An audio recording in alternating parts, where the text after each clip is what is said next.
नमस्कार, आप देख रहे हैं एनएमएफ न्यूज में आपके साथ शबनम। इस वक्त की बड़ी खबर तिरुपति बालाजी मंदिर से जुड़ी हुई आ रही है, जहां 18 गैर हिंदू कर्मचारियों पर बड़ी कार्रवाई की गई है और उन्हें मंदिर से हटा दिया गया है। आरोप लगाए गए कि ये जो कर्मचारी थे वो नियमों का पालन नहीं कर रहे थे, हिंदू परंपराओं को तोड़ रहे थे, जिसकी वजह से इनके खिलाफ जांच की गई और जांच में ये सब आरोपी पाए गए, जिसके बाद इनके खिलाफ एक्शन लिया गया। जैसे ही एक्शन लिया गया वैसे ही ओवैसी साहब भड़क उठे और कहा कि मंदिर ट्रस्ट से गैर हिंदुओं को हटाया जा रहा है और वक्फ बोर्ड जो कानून आ रहा है उसमें हिंदुओं को डाला जा रहा है, ये नाइंसाफी है। तो इस पर चर्चा के लिए हमारे साथ जुड़े हुए हैं वरिष्ठ पत्रकार पंकज प्रसून जी। पंकज जी, जिस तरीके से बालाजी मंदिर में गैर हिंदू कर्मचारियों पर कार्रवाई हुई, ओवैसी साहब भड़क उठे, पहले तो आप ये बताइए कि पूरा मामला क्या है, क्यों ये कार्रवाई की गई? देखिए, एक ट्रस्ट है जो कि पूरे बालाजी तिरुपति मंदिर को चलाता है। उस ट्रस्ट का नाम है तिरुमला तिरुपति देवस्थानम, टीटीडी। हाँ, टीटीडी, बिल्कुल। इसका फुल फॉर्म ये है, तिरुमला तिरुपति देवस्थानम। हाँ। वो ट्रस्ट कई तरह के काम करता है, वो हॉस्पिटल्स भी चलाता है, वो धर्मशालाएं चलाता है, मंदिर का मैनेजमेंट देखता है, सब कुछ। अब उस ट्रस्ट के मेंबर होंगे। हाँ। अब उस ट्रस्ट का मेंबर कोई बन सकता है, इसमें कहीं कोई बाधा नहीं। लेकिन इन 18 लोगों ने जो आई कार्ड जो इन्हें दिया गया था वो हिंदू नाम था इनका, लेकिन ये एक्चुअली छुपकर क्रिश्चियनिटी फॉलो कर रहे थे। ये सिर्फ 18 लोग ही क्यों?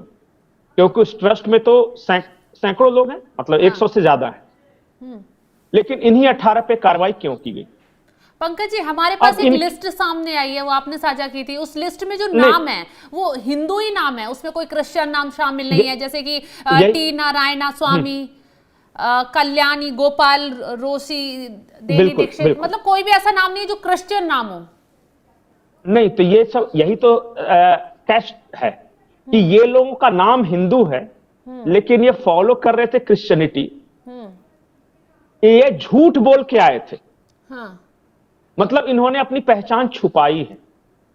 आप आओ ना, क्रिश्चियनिटी फॉलो करते हो, कोई इशू नहीं, आप क्रिश्चियन रहो, लेकिन बोल के आओ कि हम क्रिश्चियन हैं, कोई दिक्कत नहीं। लेकिन जब पेपर दिए गए होंगे तब तो वही नाम, वही पता, वही सब चीजें होंगी।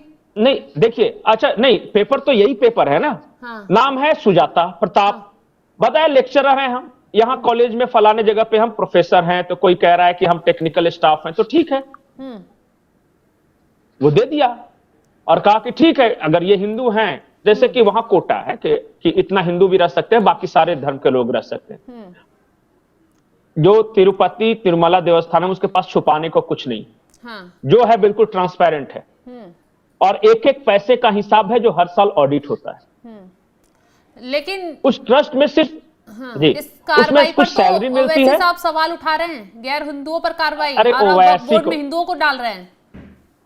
अरे ओवैसी को क्या बोलिएगा, वो मजाक खुद ही अपने आप में मजाक है।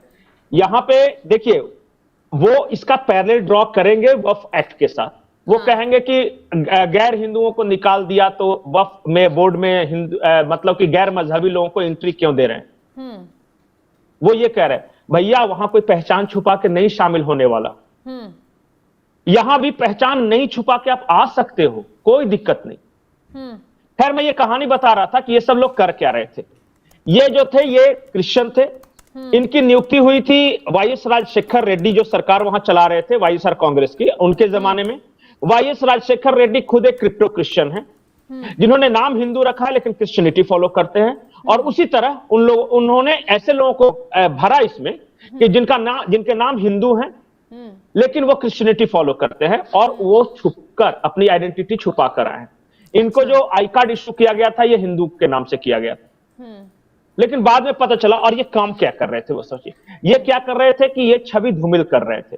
अभी हाल में विवाद आया होगा, वो तिरुपति का प्रसाद जो होता है वो लड्डू होता है, उसमें चर्बी का मामला सामने आया, घी में बनता है। बिल्कुल, वो चर्बी का। तो ये इन्हीं लोगों का हाथ था कि इन लोगों ने क्या किया कि पहले कर्नाटक की एक डेयरी जिसको सप्लाई का ऑर्डर था वो शुद्ध घी सप्लाई करता था, चूंकि पवित्र स्थान है ना, लेकिन उसका टेंडर कैंसिल करके कम दाम के चक्कर में एक ऐसे को दे दिया जो चर्बी वाला घी सप्लाई करता था। बाद में जब पता चला तो फिर हंगामा हुआ, उसके बाद उसका टेंडर कैंसिल किया तो गया। उसके बाद ये ये इन लोगों सबसे का बड़ी काम था। कार्रवाई तिरुपति में बताई जा रही है, उसी मामले के बाद ये कार्रवाई सामने आई। बिल्कुल उसी मामले में और भी कुछ मामले आ रहे थे कि ये क्या कर रहे थे कि तिरुपति मंदिर के अंदर भी क्रिश्चियनिटी फैलाने की कोशिश कर रहे थे। अरे जब आपकी आस्था नहीं है, आप क्रिश्चियनिटी फैला तो जाओ ना वहां पे, किसने रोक के रखा है? ये जबरदस्ती रहूंगा आपके ट्रस्ट में, क्रिश्चियनिटी यहां फैलाऊंगा, नाम छुपा कर रहूंगा, गलत पहचान दूंगा, ये इलीगल है, इसलिए कार्रवाई हुई है। और ओवैसी तो देखिए वो तो सही बातें करेंगे, उनके पास तर्क तो कुछ है नहीं, वो सॉलिड, वो आकर ये नहीं बता सकते कि क्यों नहीं लागू होना चाहिए। वो सिर्फ ये कहेंगे कि मुसलमान खतरे में आ जाएंगे, इस्लाम खतरे में आ जाएंगे, ये होगा वो होगा, मस्जिदें चले जाएंगी, कब्रिस्तान चले जाएंगे, उनको सब जानकारी है। चूंकि वो जेपीसी में थे, पूछे ना उन्होंने विरोध क्यों नहीं किया था जेपीसी के अंदर बैठ के? तो वो तो अब विरोध करते हुए कह रहे हैं संसद में 1 इंच जमीन नहीं तो जाने बाहर, दूंगा, ना मस्जिद की ना मजार की। हाँ तो यही ना कह रहे हैं कि बेवकूफ बना रहे हैं, और यही बनाते आए हैं। क्या तर्क है उनका? कैसे कह सकते इस्लाम खतरे में आ जाएगा? अरे ट्रस्ट में घपला घोटाला होगा, उस पर चेक रोक लगाया जाएगा तो इस्लाम खतरे में आ जाएगा? ऐसे ही खतरे में आ जाता है क्या इस्लाम?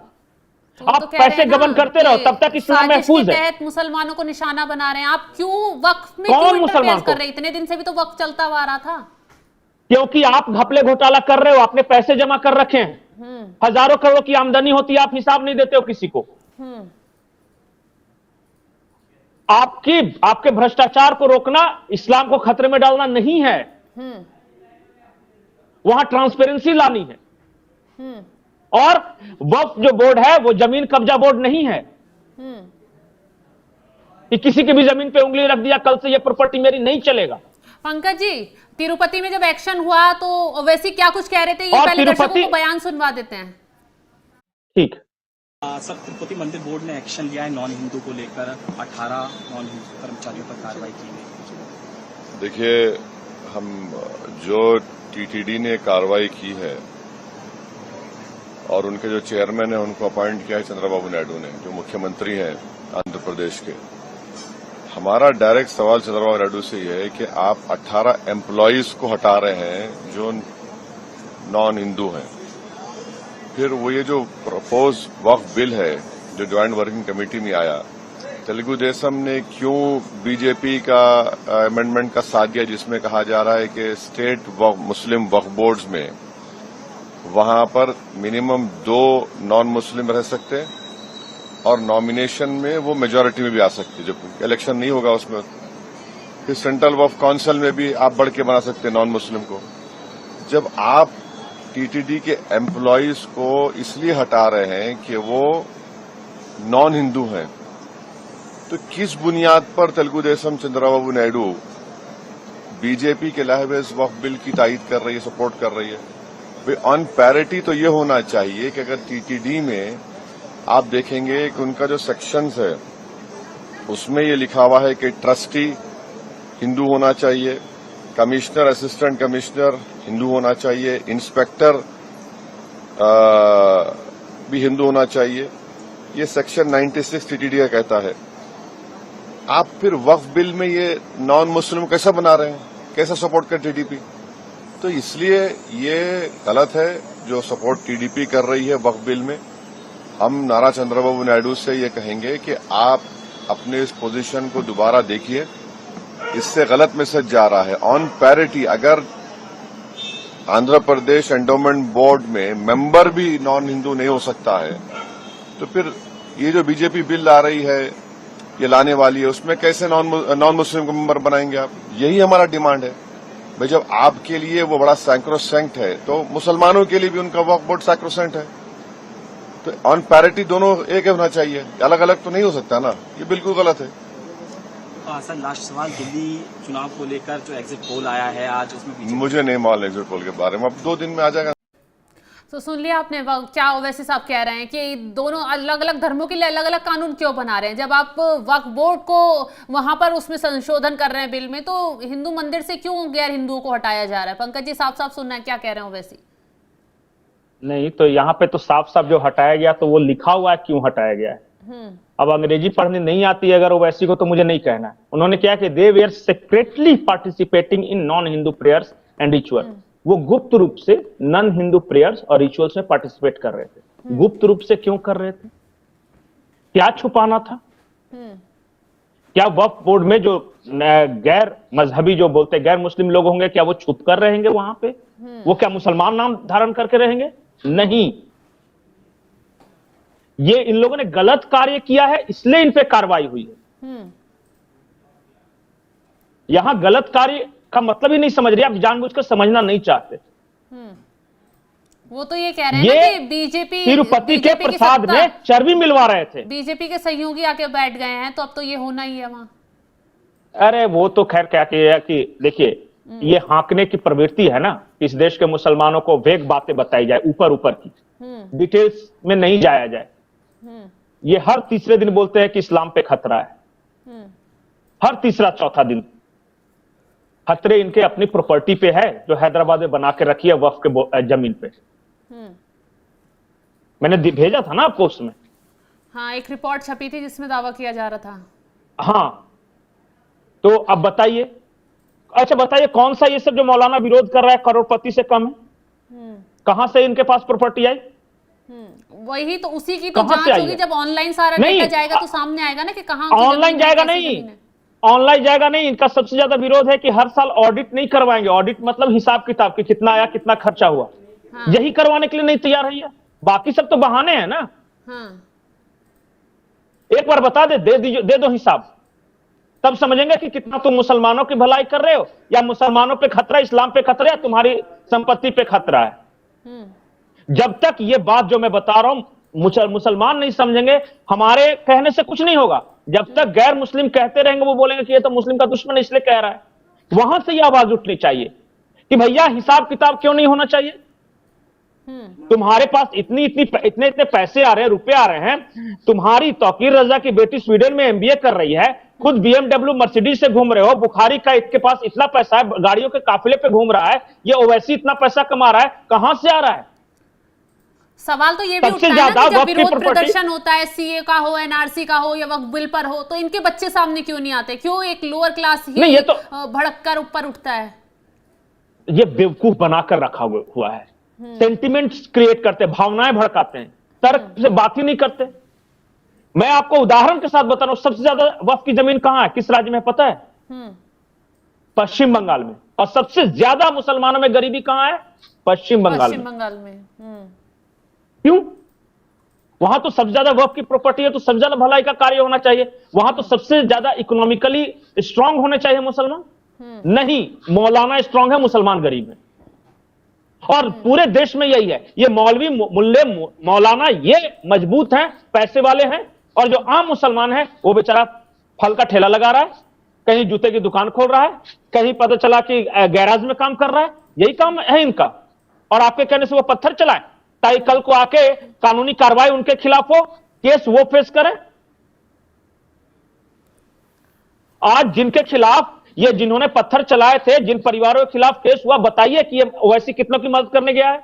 शुरुआत में गए तो थे, जिस जमीन पर चौकी बन रही थी उसका विरोध करने गए थे। हाँ, विरोध ही करने गए थे। और अब वो परिवार केस फेस करेगा कि नहीं?